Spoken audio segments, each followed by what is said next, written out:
ಓಂ ಶಾಂತಿ. ಇಂದಿನ ದಿನಾಂಕ 11/11/2023. ಮಧುರ ಮಕ್ಕಳೇ, ನೀವು ಎಷ್ಟು ತಂದೆಯನ್ನು ನೆನಪು ಮಾಡುತ್ತೀರೋ ಅಷ್ಟು ನಿಮ್ಮ ಬುದ್ಧಿಯ ಬೀಗವು ತೆರೆಯುತ್ತದೆ. ಯಾರಿಗೆ ಪದೇ ಪದೇ ತಂದೆಯ ನೆನಪು ಮರೆತು ಹೋಗುತ್ತದೆಯೋ ಅವರೇ ದುರಾದೃಷ್ಟ ಮಕ್ಕಳು. ಪ್ರಶ್ನೆ: ಖಾತೆಯನ್ನು ಜಮಾ ಮಾಡಿಕೊಳ್ಳುವ ಆಧಾರವೇನು? ಎಲ್ಲದಕ್ಕಿಂತ ದೊಡ್ಡ ಸಂಪಾದನೆಯು ಯಾವುದರಲ್ಲಿದೆ? ಉತ್ತರ: ದಾನ ಮಾಡುವುದರಿಂದ ಖಾತೆಯು ಜಮಾ ಆಗುತ್ತದೆ. ಎಷ್ಟು ನೀವು ಅನ್ಯರಿಗೆ ತಂದೆಯ ಪರಿಚಯವನ್ನು ಕೊಡುತ್ತೀರೋ ಅಷ್ಟು ಸಂಪಾದನೆಯು ವೃದ್ಧಿ ಹೊಂದುತ್ತಾ ಹೋಗುವುದು. ಮುರುಳಿಯಿಂದ ನಿಮಗೆ ಬಹಳಷ್ಟು ಸಂಪಾದನೆಯಾಗುತ್ತದೆ. ಈ ಮುರುಳಿಯೇ ಪತಿತರಿಂದ ಪಾವನರು ಅರ್ಥಾತ್ ಸುಂದರರನ್ನಾಗಿ ಮಾಡುವಂತಹದ್ದಾಗಿದೆ. ಮುರುಳಿಯಲ್ಲಿಯೇ ಈಶ್ವರಿಯ ಚಮತ್ಕಾರವಿದೆ. ಇದರಿಂದಲೇ ನೀವು ಸಂಪನ್ನರಾಗುತ್ತೀರಿ. ಗೀತೆ: ನಾವು ಆ ಮಾರ್ಗದಂತೆ ನಡೆಯಬೇಕು. ಓಂ ಶಾಂತಿ.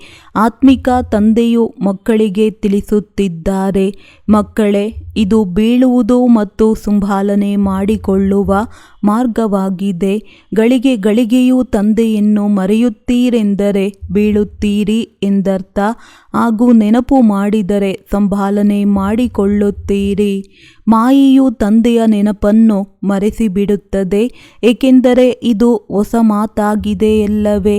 ಹಾಗೆ ನೋಡಿದರೆ ತಂದೆಯನ್ನು ಯಾರೂ ಎಂದೂ ಮರೆಯುವುದಿಲ್ಲ. ಸ್ತ್ರೀ ತನ್ನ ಪತಿಯನ್ನು ಎಂದು ಮರೆಯುವುದಿಲ್ಲ. ನಿಶ್ಚಿತಾರ್ಥವಾಯಿತೆಂದರೆ ಬುದ್ಧಿಯೋಗವು ಅವರ ಕಡೆ ಜೋಡಿಸಿ ಬಿಡುತ್ತದೆ. ಮರೆಯುವ ಮಾತೇ ಇರುವುದಿಲ್ಲ. ಪತಿ ಪತಿಯೇ, ತಂದೆಯು ತಂದೆಯೇ ಆಗಿರುತ್ತಾರೆ. ಆದರೆ ಇಲ್ಲಂತೂ ನಿರಾಕಾರ ತಂದೆಯೂ ಆಗಿದ್ದಾರೆ.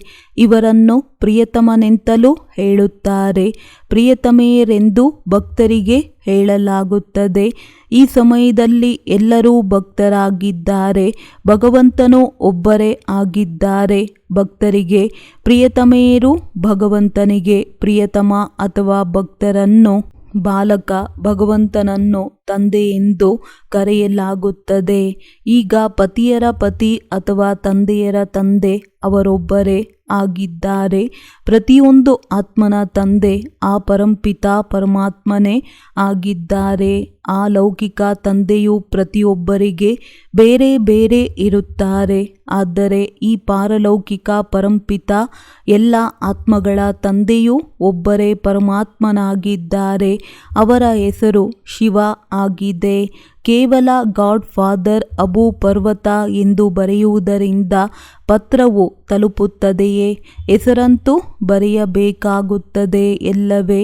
ಇವರು ಬೇಅದ್ದಿನ ತಂದೆಯಾಗಿದ್ದಾರೆ. ಅವರ ಹೆಸರಾಗಿದೆ ಶಿವ. ಹೇಗೆ ಶಿವಕಾಶಿ ಎಂದು ಹೇಳುತ್ತಾರೆ, ಅಲ್ಲಿ ಶಿವನ ಮಂದಿರವೂ ಇದೆ. ಅವಶ್ಯವಾಗಿ ಅಲ್ಲಿಗೂ ಹೋಗಿರಬೇಕಲ್ಲವೇ. ಅದಕ್ಕೋಸ್ಕರವೇ ತೋರಿಸುತ್ತಾರೆ. ರಾಮನು ಅಲ್ಲಿ ಹೋದರು, ಇಲ್ಲಿ ಹೋದರು, ಗಾಂಧೀಜಿಯು ಇಲ್ಲಿ ಹೋಗಿದ್ದರು ಅಂದಾಗ ಅವಶ್ಯವಾಗಿ ಶಿವತಂದೆಯ ಚಿತ್ರವೂ ಇದೆ. ಅಂದ ಮೇಲೆ ಅವರು ಬಂದಿರುವ ಕಾರಣವೇ ಇದೆಯಲ್ಲವೇ. ಆದರೆ ಅವರು ನಿರಾಕಾರನಾಗಿದ್ದಾರೆ. ಆದ್ದರಿಂದ ಅವರನ್ನು ತಂದೆ ಎಂದು ಹೇಳಲಾಗುತ್ತದೆ. ಮತ್ಯಾರನ್ನು ಎಲ್ಲರ ತಂದೆ ಎಂದು ಹೇಳಲು ಸಾಧ್ಯವಿಲ್ಲ. ಬ್ರಹ್ಮ, ವಿಷ್ಣು, ಶಂಕರನಿಗೂ ಅವರು ತಂದೆಯಾಗಿದ್ದಾರೆ. ಆದ್ದರಿಂದಲೇ ಅವರ ಹೆಸರು ಶಿವ ಆಗಿದೆ.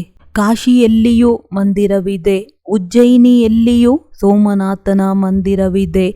ಇಷ್ಟೊಂದು ಮಂದಿರಗಳು ಏಕೆ ಆಗಿವೆ ಎಂಬುದನ್ನು ಯಾರೂ ತಿಳಿದುಕೊಂಡಿಲ್ಲ. ಹೇಗೆ ಲಕ್ಷ್ಮೀನಾರಾಯಣರ ಪೂಜೆ ಮಾಡುತ್ತಾರೆ, ಇವರು ಸ್ವರ್ಗದ ಮಾಲೀಕರಾಗಿದ್ದರು ಎಂದು ಹೇಳುತ್ತಾರೆ. ಆದರೆ ಯಾವಾಗ ಆ ಸ್ವರ್ಗವಿತ್ತೋ ಅವರು ಹೇಗೆ ಮಾಲೀಕರಾದರು ಎಂಬುದೇನು ಗೊತ್ತಿಲ್ಲ.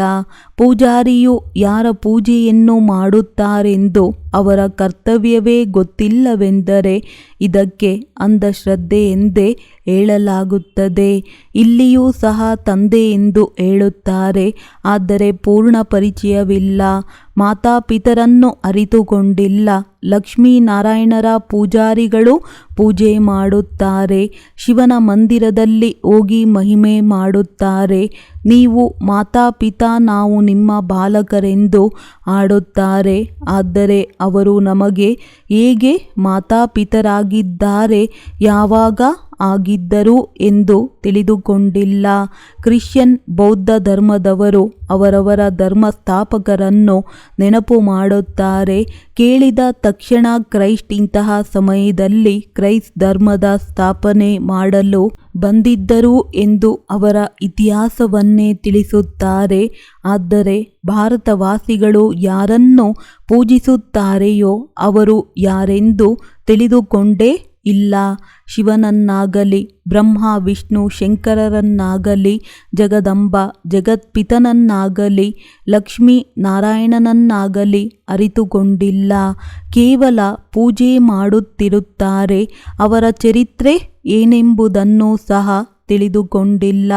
ತಂದೆಯು ಕುಳಿತು ಆತ್ಮಗಳಿಗೆ ತಿಳಿಸುತ್ತಾರೆ, ಮಕ್ಕಳೇ, ಯಾವಾಗ ನೀವು ಸ್ವರ್ಗದಲ್ಲಿದ್ದೀರಿ ಆಗ ನಿಮ್ಮ ಆತ್ಮ ಮತ್ತು ಶರೀರ ಎರಡೂ ಪವಿತ್ರವಾಗಿತ್ತೋ. ನೀವು ರಾಜ್ಯ ಮಾಡುತ್ತಿದ್ದೀರಿ. ಅವಶ್ಯವಾಗಿ ನಿಮಗೆ ಗೊತ್ತಿದೆ, ನಾವೇ ರಾಜ್ಯ ಮಾಡುತ್ತಿದ್ದೆವು. ಪುನರ್ಜನ್ಮಗಳನ್ನು ಪಡೆದೆವು. 84 ಜನ್ಮಗಳನ್ನು ಪಡೆಯುತ್ತಾ ರಾಜ್ಯ ಭಾಗ್ಯವನ್ನು ಕಳೆದುಕೊಂಡೆವು. ಸುಂದರರಿಂದ ಕಪ್ಪಾಗಿ ಬಿಟ್ಟೆವು. ಸುಂದರರಾಗಿದ್ದೆವು, ಆದರೆ ಈಗ ಶ್ಯಾಮರಾಗಿ ಬಿಟ್ಟಿದ್ದೇವೆ. ಇತ್ತೀಚಿನ ದಿನಗಳಲ್ಲಿ ನಾರಾಯಣನನ್ನು ಕಪ್ಪಾಗಿ ತೋರಿಸುತ್ತಾರೆ. ಅಂದ ಮೇಲೆ ಅದೇ ಕೃಷ್ಣನು ನಾರಾಯಣನಾಗಿದ್ದರೆಂದು ಸಿದ್ಧವಾಗುತ್ತದೆ. ಆದರೆ ಈ ಮಾತುಗಳನ್ನು ತಿಳಿದುಕೊಂಡಿಲ್ಲ. ಯಾದವರು ಅಣ್ವಸ್ತ್ರಗಳನ್ನು ತಯಾರಿಸುವವರಾಗಿದ್ದಾರೆ ಮತ್ತು ಕೌರವರು ಪಾಂಡವರು ಸಹೋದರರಾಗಿದ್ದರು.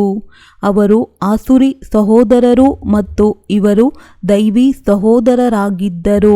ಇವರು ಪಾಂಡವರೂ ಸಹ ಅಸುರರಾಗಿದ್ದರು. ತಂದೆಯು ಬಂದು ಶ್ರೇಷ್ಠರನ್ನಾಗಿ ಮಾಡಿ ದೈವಿ ಸಹೋದರರನ್ನಾಗಿ ಮಾಡಿದ್ದಾರೆ.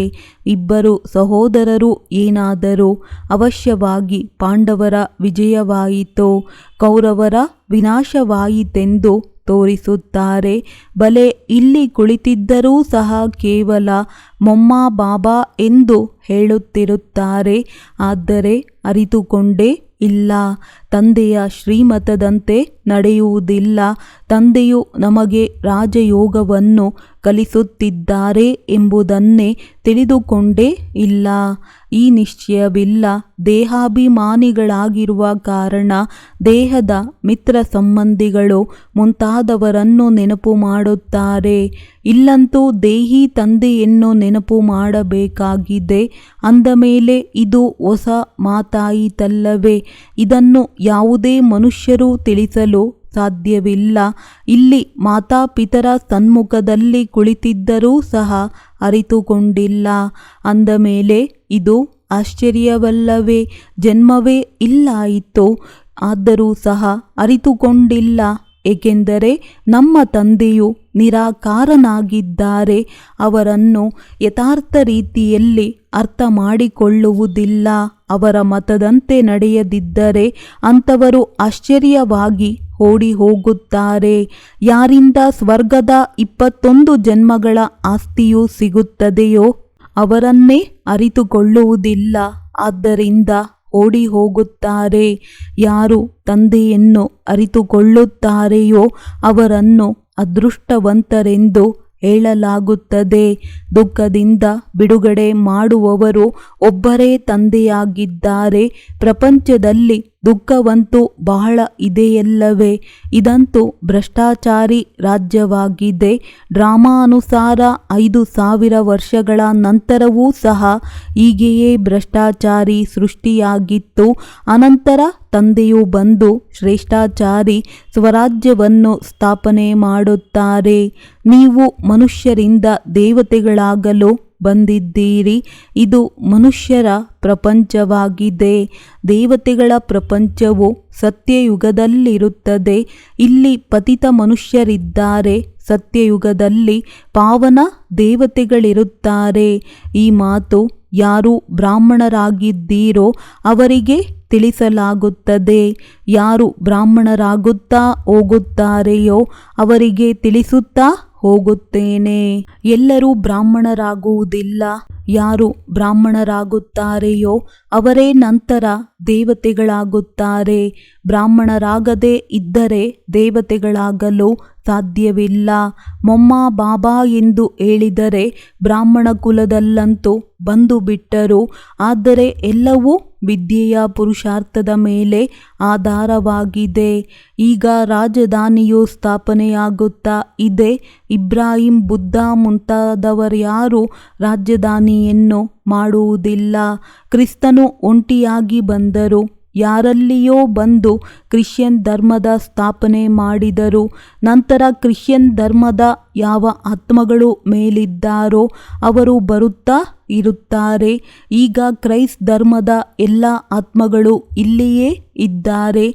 ಈಗ ಅಂತ್ಯದಲ್ಲಿ ಹಿಂತಿರುಗಿ ಹೋಗಬೇಕಾಗಿದೆ. ತಂದೆಯು ಎಲ್ಲರ ಮಾರ್ಗದರ್ಶಕನಾಗಿ ಎಲ್ಲರನ್ನೂ ದುಃಖದಿಂದ ಬಿಡುಗಡೆ ಮಾಡುತ್ತಾರೆ. ಇಡೀ ಮನುಷ್ಯ ಸೃಷ್ಟಿಯು ಮುಕ್ತಿಧಾಮ ಮತ್ತು ಮಾರ್ಗದರ್ಶಕ ತಂದೆಯೇ ಆಗಿದ್ದಾರೆ.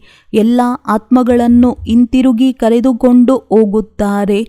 ಆತ್ಮವು ಪತಿತವಾಗುವ ಕಾರಣ ಹಿಂತಿರುಗಿ ಹೋಗಲು ಸಾಧ್ಯವಿಲ್ಲ. ನಿರಾಕಾರಿ ಪ್ರಪಂಚವಂತೂ ಪಾವನವಾಗಿದೆಯಲ್ಲವೇ? ಈ ಸಾಕಾರಿ ಸೃಷ್ಟಿಯು ಪತಿತವಾಗಿದೆ. ಅಂದ ಮೇಲೆ ಇವರು ನಿರಾಕಾರಿ ಲೋಕದಲ್ಲಿ ಹೋಗಲು ಇವರನ್ನು ಪಾವನರನ್ನಾಗಿ ಯಾರು ಮಾಡಬೇಕೋ? ಆದ್ದರಿಂದ ಏ ಪರಂಪಿತ ಪರಮಾತ್ಮನೇ ಬನ್ನಿ ಎಂದು ಕರೆಯುತ್ತಾರೆ. ಪರಮಾತ್ಮನು ಬಂದು ತಿಳಿಸುತ್ತಾರೆ, ಮಕ್ಕಳೇ, ನಾನು ಒಂದೇ ಬಾರಿ ಬರುತ್ತೇನೆ. ಯಾವಾಗ ಇಡೀ ಸೃಷ್ಟಿಯು ಭ್ರಷ್ಟಾಚಾರಿ ಆಗಿಬಿಡುತ್ತದೆ, ಒಬ್ಬರು ಇನ್ನೊಬ್ಬರನ್ನು ಸಾಯಿಸುವುದಕ್ಕೋಸ್ಕರ ಎಷ್ಟೊಂದು ಅಣ್ವಸ್ತ್ರಗಳು, ಗುಂಡು, ಸಿಡಿಮದ್ದು ಇತ್ಯಾದಿಗಳನ್ನು ತಯಾರಿಸುತ್ತಿರುತ್ತಾರೆ. ಮೊದಲನೆಯದಾಗಿ ಅಣುಬಾಂಬುಗಳನ್ನು ತಯಾರಿಸುತ್ತಿದ್ದಾರೆ. ಎರಡನೆಯದಾಗಿ ಪ್ರಾಕೃತಿಕ ಆಪತ್ತುಗಳು, ಚಂಡಮಾರುತಗಳು, ಭೂಕಂಪಗಳು ಮುಂತಾದವುಗಳಾಗುತ್ತವೆ. ವಿದ್ಯುತ್ ಒಂದೇ ಬಾರಿ ಎಲ್ಲವನ್ನು ಸುಟ್ಟು ಹಾಕುತ್ತದೆ. ಅನೇಕರು ರೋಗಿಗಳು ಆಗಿಬಿಡುತ್ತಾರೆ. ಏಕೆಂದರೆ ಭೂಮಿಗೆ ಗೊಬ್ಬರವಂತೂ ಬೇಕಲ್ಲವೇ? ಯಾವ ಕೊಳಕು ವಸ್ತುಗಳಿರುತ್ತದೆಯೋ ಅವುಗಳದ್ದೇ ಗೊಬ್ಬರವಾಗುತ್ತದೆ ಎಲ್ಲವೇ?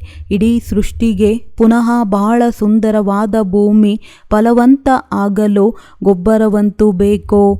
ಸತ್ಯಯುಗದಲ್ಲಿ ಕೇವಲ ಭಾರತವೇ ಇತ್ತು. ಈಗ ಎಲ್ಲದರ ವಿನಾಶವಾಗಲಿದೆ.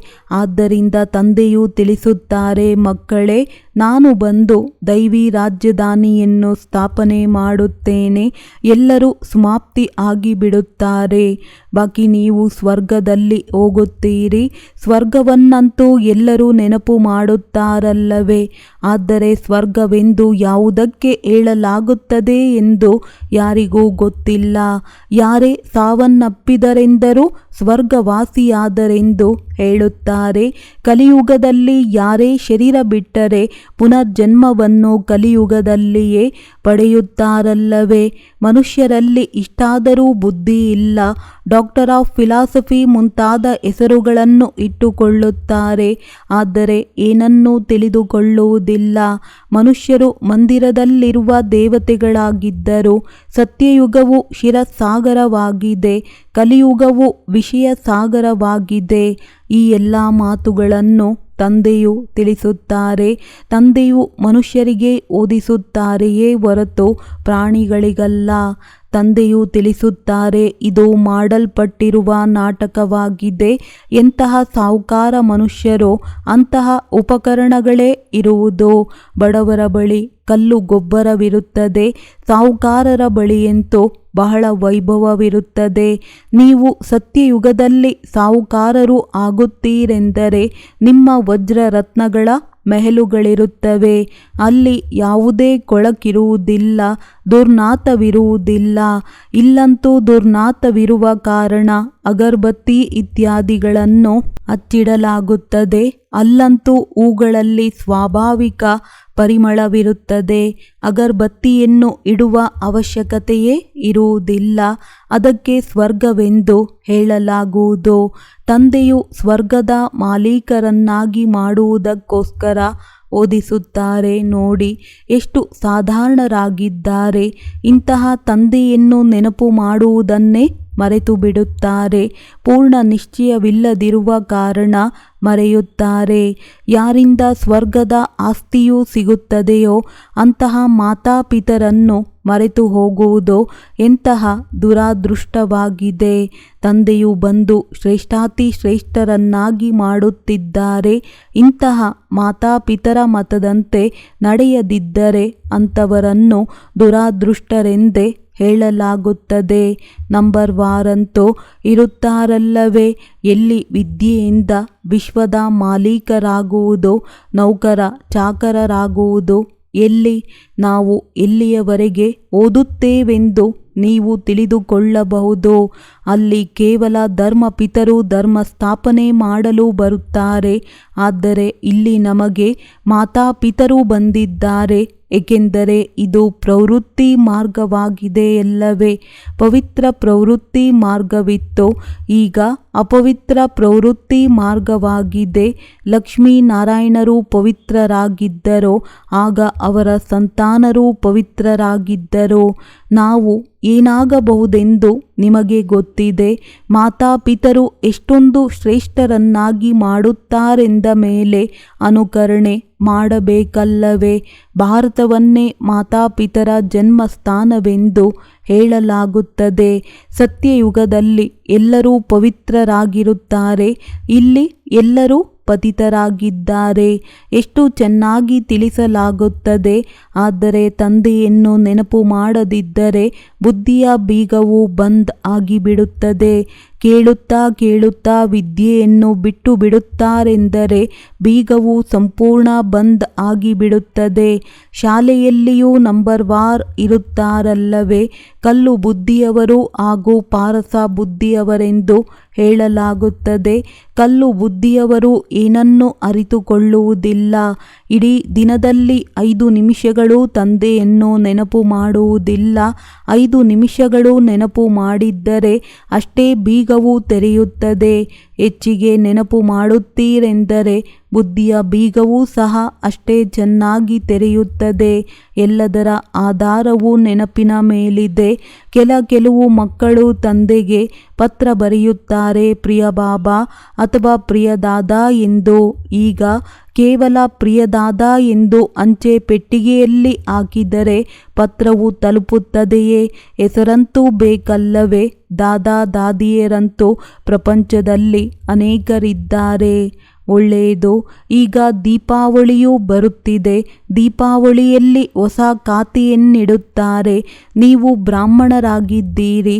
ಆ ಬ್ರಾಹ್ಮಣರು ವ್ಯಾಪಾರಿಗಳೊಂದಿಗೆ ಹೊಸ ಖಾತೆಯನ್ನಿಡಿಸುತ್ತಾರೆ. ಈಗ ನೀವು ಸಹ ಹೊಸ ಖಾತೆಯನ್ನು ಇಡಬೇಕಾಗಿದೆ. ಆದರೆ ಇದು ಹೊಸ ಪ್ರಪಂಚಕ್ಕೋಸ್ಕರವಾಗಿದೆ. ಭಕ್ತಿ ಮಾರ್ಗದ ಖಾತೆಯು ಬಹಳ ನಷ್ಟದ್ದಾಗಿದೆ. ನೀವು ಬೇಅದ್ದಿನ ಆಸ್ತಿಯನ್ನು ಪಡೆಯುತ್ತೀರಿ, ಬೇಅದ್ದಿನ ಸುಖ ಶಾಂತಿಯನ್ನು ಪಡೆಯುತ್ತೀರಿ. ಈ ಬೇಅದ್ದಿನ ಖಾತೆಯನ್ನು ಬೇಅದ್ದಿನ ತಂದೆಯು ಕುಳಿತು ತಿಳಿಸುತ್ತಾರೆ ಮತ್ತು ಬೇಅದ್ದಿನ ಸುಖವನ್ನು ಪಡೆಯುವ ಮಕ್ಕಳು ಇದೆಲ್ಲವನ್ನು ತಿಳಿದುಕೊಳ್ಳುತ್ತಾರೆ. ತಂದೆಯ ಬಳಿ ಕೋಟಿಯಲ್ಲಿ ಕೆಲವರೇ ಬರುತ್ತಾರೆ. ನಡೆಯುತ್ತಾ ಸಂಪಾದನೆಯಲ್ಲಿ ನಷ್ಟವಾಗುತ್ತದೆ.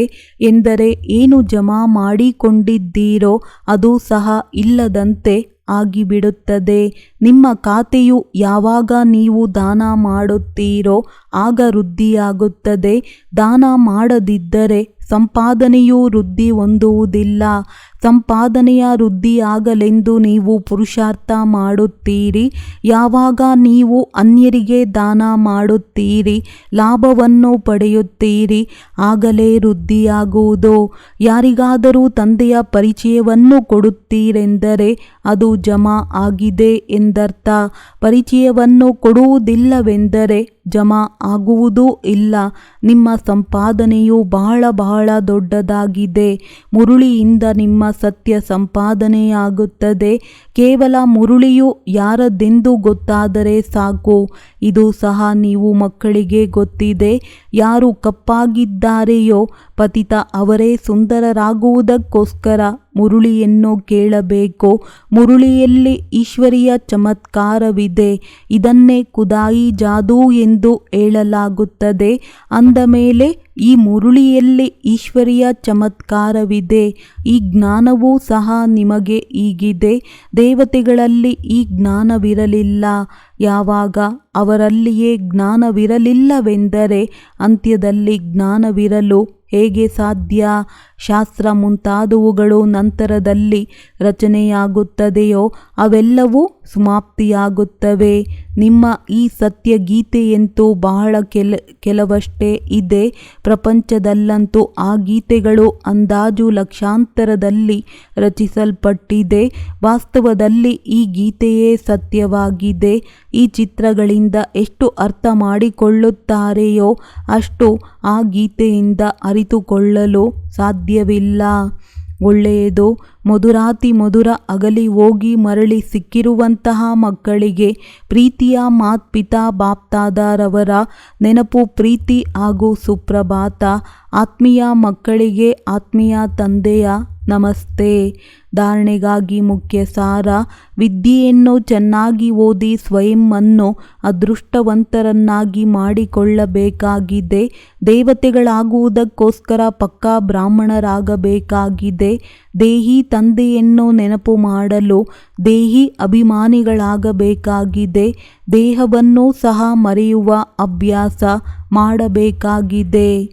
ವರದಾನ: ಸದಾ ತಮ್ಮನ್ನು ಸಾರಥಿ ಮತ್ತು ಸಾಕ್ಷಿ ಎಂದು ತಿಳಿದು ದೇಹಬಾನದಿಂದ ನ್ಯಾರ ಆಗಿರುವಂತಹ ಯೋಗಯುಕ್ತ ಭವ. ಯೋಗಯುಕ್ತರಾಗಿರಲು ಸಹಜ ವಿಧಿಯಾಗಿದೆ. ಸದಾ ತಮ್ಮನ್ನು ಸಾರಥಿ ಮತ್ತು ಸಾಕ್ಷಿ ಎಂದು ತಿಳಿದು ನಡೆಯಿರಿ. ಈ ರಥವನ್ನು ನಡೆಸುವಂಥವನು ನಾನು ಆತ್ಮ ಸಾರಥಿಯಾಗಿದ್ದೇನೆ.